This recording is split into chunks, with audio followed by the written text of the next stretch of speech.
Ayan na po. Binuksan na po yung kanyang Christmas tree. Pero bakit gano'n naging letter Z? Ayan. It looks like Z. Hello. My name is Atara. Yes. And this is my Amara. Yes. Come and see. Oh! Hey. Merry Christmas in advance. Oh, batang to, binuksan niya yung kanyang Christmas tree.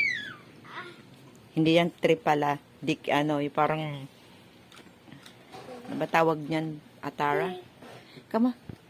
Sit down first. I will It's see. not briding. It's not brightest. It's just bride. Happy. Dinidikit lang sa dingding. Ito yung binalag niya. Binili sa Shopee. Pero leather Z.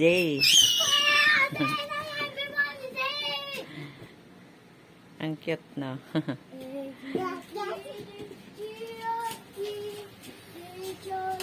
Patay ang ilaw. Pinatay niya ilaw para buksan daw to. Si November pa lang. Yeah, Merry Christmas daw. Kumakanta na sila. Tutuwa. Yan, natutuwa sila sa kanilang Christmas decor na simple. Galing ng Shopee. Ayun siya. Na-vlog ko na ito eh. Gusto pa rin yung picture niya. Yan. Siya lang nagdikit niyan. Dinidikit lang to. Yan. Umiiyak pati aso. Nakiki-Christmas din. O, diba? Yan. Patayin natin ulit.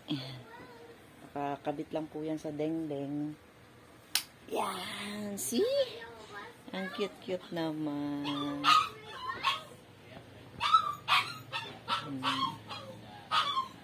Siya nagdikit niyan.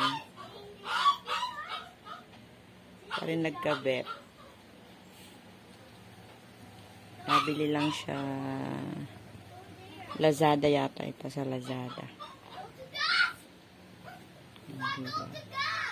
Ang cute-cute. Kasi pagka bumili ka ngayon ng Christmas tree, yung talagang as in Christmas tree talaga. Ang hirap naman. Hindi ko alam kung saan ko siya ipopwesto. So, ayan na lang. Dikit na lang. Dahil mahal din yung mga yung mga Christmas decor. Ito, medyo mura-mura ng konti. Nakatuwaan pa ng bata. Okay, thank you po. Merry Christmas po in advance. Nakatuwaan lang naman ng mga batang tubuksan ang kanyang Christmas decor. Bye-bye.